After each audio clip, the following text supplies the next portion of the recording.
So, you remember how we've been diving deep into the modern tech world? Well, today's a bit intense, and I've got some personal reflections to share on a big question that's been buzzing around: AI and warfare. Can we really trust it? Honestly, it's one of those topics that's not just about tech. It's about our future, safety, everything. Alright, so, recent developments on the world stage have set the tone for the role of artificial intelligence in warfare.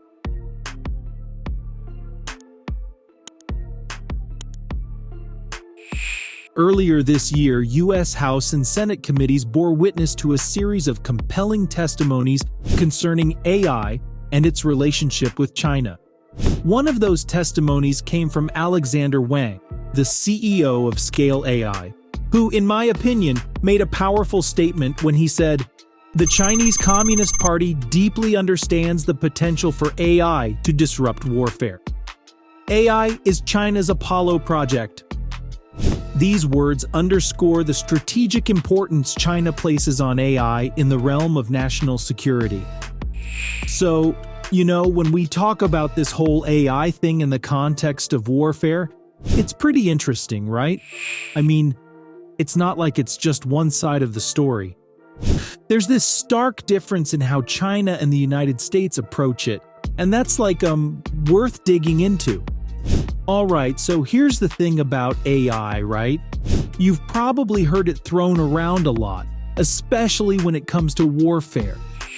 And I've been pondering over it, can we truly rely on AI in something as critical as warfare? First off, AI doesn't, feel emotions or make moral judgments like we do. I mean, it's super efficient and can process things super fast, but does it get the real weight of human lives? Or the deep-rooted socio-political issues that come with warfare? Guess that's something to chew on, right? Then there's this thing about AI making mistakes. I mean, I've seen tech stuff where AI goofed up on pretty basic things. Now, imagine that in a warfare scenario. Kinda scary, isn't it? Oh, and here's something I came across. It's called automation bias. It's like when you get so used to your GPS that you don't even question if it's taking you down a dead-end road. What if, in the middle of a high-stress combat scenario, commanders just went with what the AI recommended without, thinking it through? Makes you wonder, right? But on the flip side, I think AI has its good points too. Ever felt overwhelmed by too much info at once? Well, imagine being a commander with heaps of data pouring in. That's where AI can step in and, help sort out the mess, spotlight threats, maybe even predict the enemy's next move. Kinda cool when you think about it like that, huh? But here's the heart of the matter. Should AI replace humans in decision-making? War isn't just a game, It's real people, real consequences. So while AI can give a bunch of options based on its data crunching, I guess the final call should be human, right? Look, integrating AI in warfare, it's probably gonna happen given where technology is headed. But, I think we need to be super careful, Make sure we truly get what AI can and can't do. It's kind of like when you're learning a new game, you have to understand both its strengths and weak spots. So, wrapping up, while AI's got its pros, we should be, I guess, wary and really thoughtful about how much trust we put in it, especially in something as heavy as warfare. Makes you think, doesn't it? So let's get this straight. China's all about this civil-military fusion thing, which basically means they can pull the strings in all sorts of sectors, to serve their military goals. On the other hand, the US is all about keeping things separate between the private sector and the government. They let individuals and organizations make their own calls when it comes to national security. It's a big difference, right? And you might be wondering, why is AI such a hot topic now? Well, think about it. It's not just some niche thing anymore, it's everywhere. I mean, big news outlets like CBS and 60 Minutes are all over it. They're spending a lot of time talking about how AI is changing the game. Now, if we want to understand where we're heading with AI in national security, let's step back a bit. Back in '97, everyone was watching as Garry Kasparov, this chess legend, took on IBM's Deep Blue. When I first heard about that, it was like, wow, a huge moment in AI history. Kasparov won the first game, but then AI took over, and that was a game changer. And then there's this whole thing with Go, this ancient game. Lee Sedol, this Go pro, was up against an AI program. They even made a documentary about it, AlphaGo.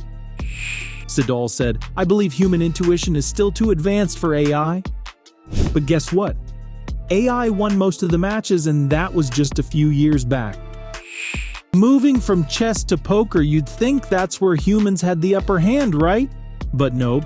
Thomas Sandholm, a computer science professor, thought poker was interesting because it's all about deception and hidden info. He said, "Most real-world problems are like imperfect information games." In 2017, they challenged 4 poker pros, and they were like, "We're gonna show AI can't beat us at poker." But it turned out AI had this crazy complex strategy and they lost. It made them realize how advanced AI had become. So you see, AI wasn't just about poker. It was about tackling problems with incomplete info. And now Sandholm's AI company Strategy Robot is working with the Pentagon to solve these complex decision-making issues. Now let's get to the meat of it, AI in military strategy. It's not just some what-if scenario anymore, it's real. But here's the thing, the US is all about having humans in charge.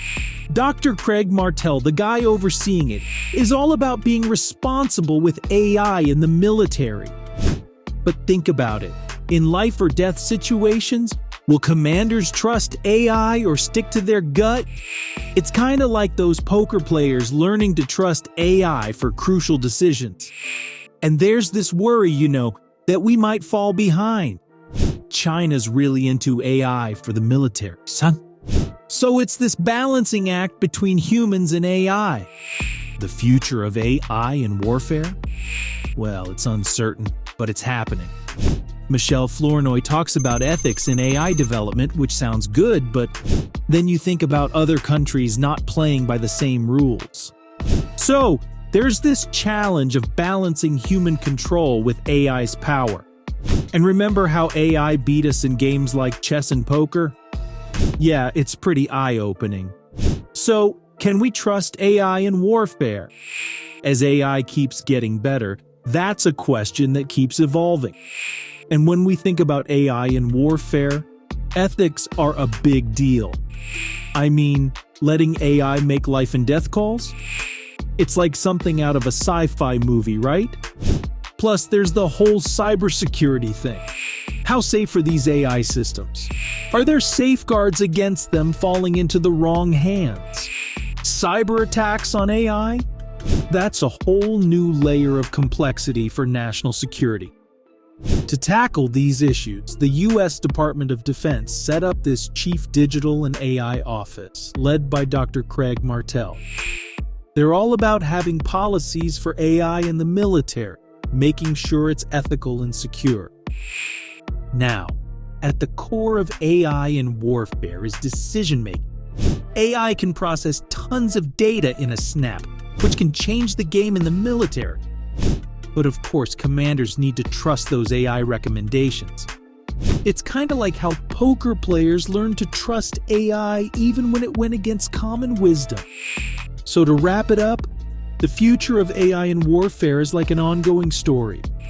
Tech keeps moving forward, and the questions about AI and national security keep changing. So looking back at AI's wins in chess, Go, and poker, it's clear that the line between human and machine is getting blurry. AI can boost decision-making in the military, but it comes with a big responsibility. We gotta think about ethics, strategy, and security as we dive into AI in warfare.